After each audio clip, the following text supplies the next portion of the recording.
inventory to a certain level? So Yes, that it will track inventory as much as they're willing to track inventory.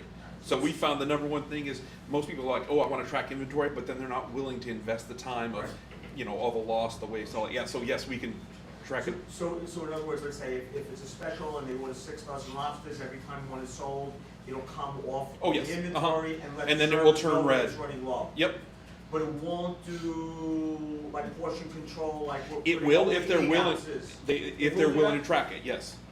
Okay. That's kind of the choice of the restaurant. Do they want to be that detailed? If they're that detailed, they have to stay that detailed the Right. whole time. Otherwise, it says you got 50 ounces and it's empty. Yep. Right. So, and let me preface this, like what you just described is a perfect example of where the merchant, at the end of the day, a POS system is only as good as what the merchant will do with it, right? You can put the most amazing POS system out there. It's like, I'm talking like the Mercedes, Lexus, or whatever POS systems. If they don't build the database right, they don't change the oil, they don't do this, they don't really use it, they don't drive it, it sits in the garage, then I sold them a very expensive, cool screen that sits on a table, right? So, I mean, again, so much of Garbage in, this... garbage out. Exactly. I mean, you can have the best system, but it has to be utilized and set up. And that's why we build the menus for that exact reason too. If you don't build your menu correctly, the whole thing's a piece of junk. Right. I don't care how great it is. Inventory, you talk about that down to the portions and all that. I have 3 people that use that. Very Everybody else says they want to, and then we start training them, they're like, no, we're good. Because it's easier to just kind of walk through. I mean, it'll do the quantities if you're selling chickens, it carry Right, that's 10 easy. chickens, yeah.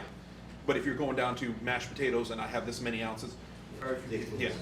it's way too much work. How much more you got? 1, 2, 3. Oh, I got a couple. Okay. And the other big thing is we do a HQ also, so we can manage the menus from multiple locations. So one of the places we have is Quiznos. It's all managed by one guy in one location. He manages all the menus and then pushes them to the different parts of the country. So, and on that note, that's okay. So remember, I talked about like you want to have 2 or 3 things for each one that qualify. I'll use an example. They do enterprise. Okay, Paradise, who you're going to hear from later, doesn't perfectly fine to meet all the needs and check the boxes. But you might have a merchant again that will have certain things that will pre-qualify or disqualify solutions the best If fit. we do the corporate polling, everything's available online, Yep. remote management, all that stuff. So just kind of a quick, onboarding. You send us the agreement, we get the SKU list from you, we ship this stuff out there, we build the menus, and then we schedule a menu review, training, and installation, and all that. Kind of just buzzing through this. Turnaround time normally 15 days. Also depends on the merchant, how fast they get us their menu. We've had merchants that don't get us a menu for 3 weeks and then wonder why it's not installed. Well, yeah. Infrastructure, he was talking about Ethernet runs and all that. He's covered some of that. We don't do Wi-Fi for the normal stations because that just scares me in restaurant environments. On-site can be available. Expectations, installation process, it's 100% plug and play. Read that. And then we do have a feature coming. It's a Checkmate, which will do all the delivery, the Uber Eats and all that. That's coming shortly. So instead of having the 75 pin pads out there, different terminals on, it'll all be integrated into the one system. And there's the guys again. Cool. Question? Yeah. Offline, Yeah, internet goes down.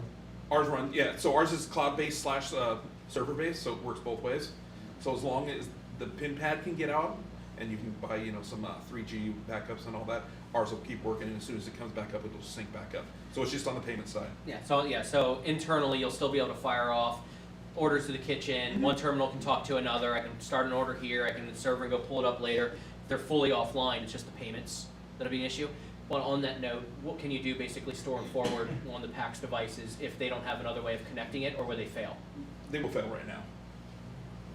In 1990. I don't know. I mean, I don't think so. I mean, I think there's still some VX520 you can still do it as backup or whatever. We'll fax you a list Yeah, of those. exactly. Facsimile So- machine. but if Hey, anybody guys. has questions later, Yeah. I'll be here. Nick's